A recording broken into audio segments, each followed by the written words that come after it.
Hi everyone, welcome to my channel. If you're new, please kindly subscribe. In this video today, I'm going to show you how you can keep your car running like smooth ever. And you can see I have 170,000 miles on this car, and one of the things you need to do to keep your car from rough idle is to do the air system clean. And all I'm going to be doing is to replace the air filter, clean the mass flow sensor, and also the throttle body. Here is the mass flow air sensor I'm gonna be cleaning,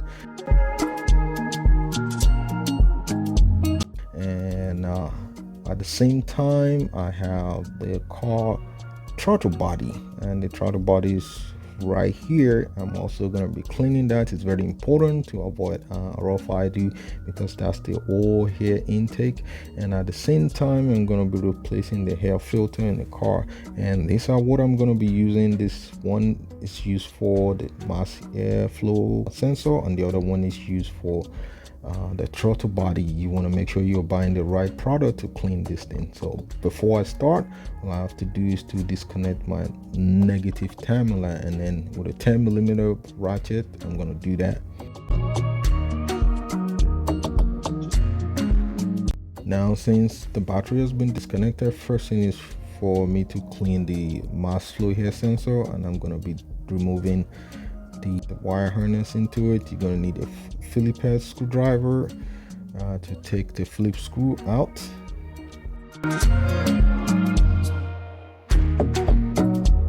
And once that is out, you can see this is a mass flow air sensor. You see this other side is very dirty and the other side is clean, so that's what I'm about to do. I'm going to use the correct product for cleaning the mass flow air sensor to clean this. And like I said, if you look at this side carefully, you can see this side is clean and the other side is kind of dirty, it's black. So I'm just going to be cleaning it. This is going to help your car when you have a rough idle. At the same time, if you have P0171, which is a link code, cleaning your mass flow air sensor is very important as well. And you don't need to touch the wire, or you just have to do is to spray directly into the wires with a cleaner. And once that is done, you're just going to leave it to completely dry. And since I have other things to do, I'm just going to leave these on my hood so while I continue with the rest of the work I'm about to do. So the next thing is for me to take the hairline out so I can have access to the hair filter and also the throttle body.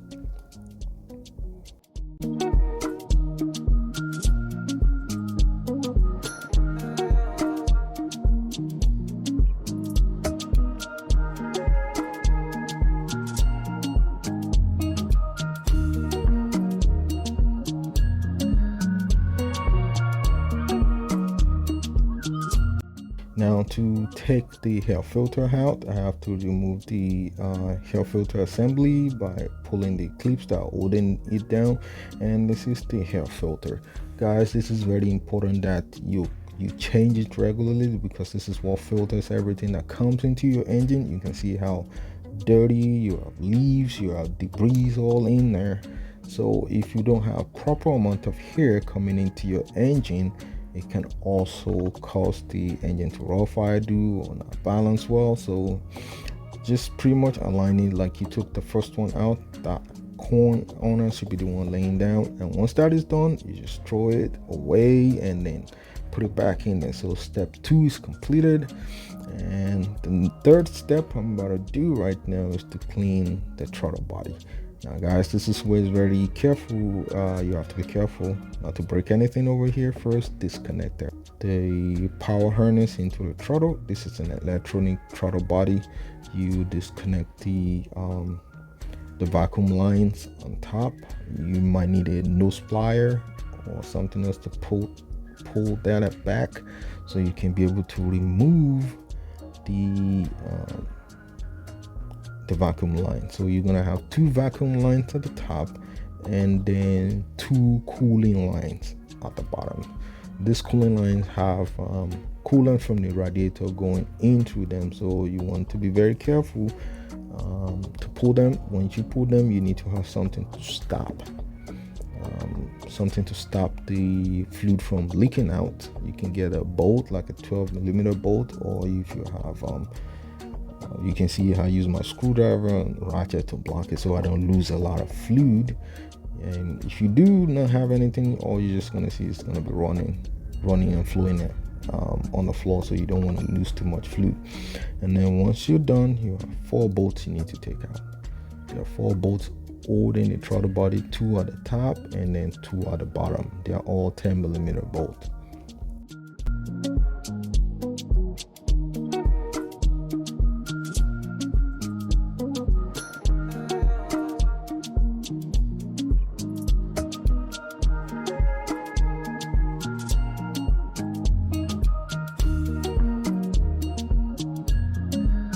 Once you take all the bolts out, the throttle body is free from coming out, and you can see what I'm talking about, guys. The butterfly valve, you can see how dirty the throttle body is looking. You have all kind of gunk inside the throttle body. This other side appear to be clean, but you can see the side that is that's actually inside the engine it's dirty. And because I'm cleaning the throttle body, another thing I need to do is to replace the gasket. It is not necessarily just for me just to do a good job. All I want to do is to replace the gasket. I already bought a new one as well. I'm gonna leave the link in the description below where I bought the gasket, and I'm just gonna throw a new gasket in. And this side, the mesh side, will be the one to go on top.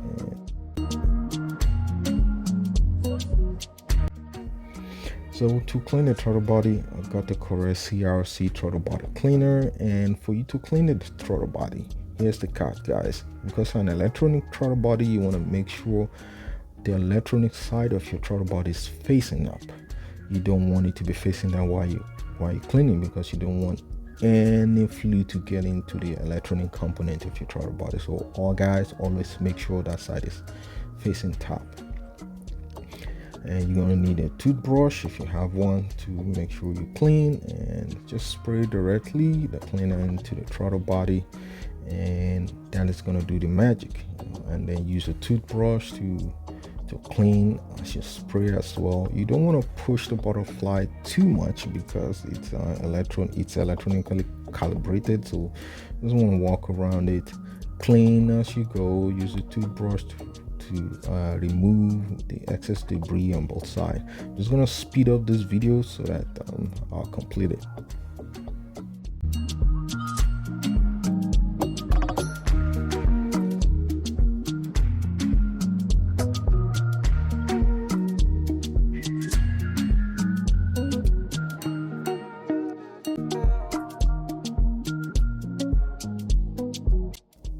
So guys, after taking my time to clean properly, I'm wiping down with a microfiber cloth because I don't want to put a scratch on the throttle body. You can see how clean this is looking now, and I'm just going to leave it to also dry well.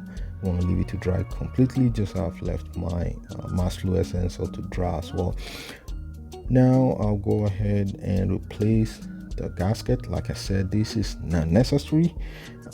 I'm just the type of guy that likes replacing stuff. I'm putting a brand new one because there will still be like a debris or dirt left on the old one. I don't want that to affect the sealing of the throttle body, so I'm throwing a new one in. So this is the old one, just gonna throw it away. It's done. Now I just have to put the mass airflow sensor back. You can see it's pretty clean, and I'll put it back in the assembly over there and tighten it down. Plug the harness in, don't forget that. And the next thing is for me to put the throttle body in. See, the throttle body is pretty much clean and shiny. That's 170,000 miles right now on the car, and it's still pretty much working well for me. I've not bought the new throttle body. All I do is repeat every 30,000 miles.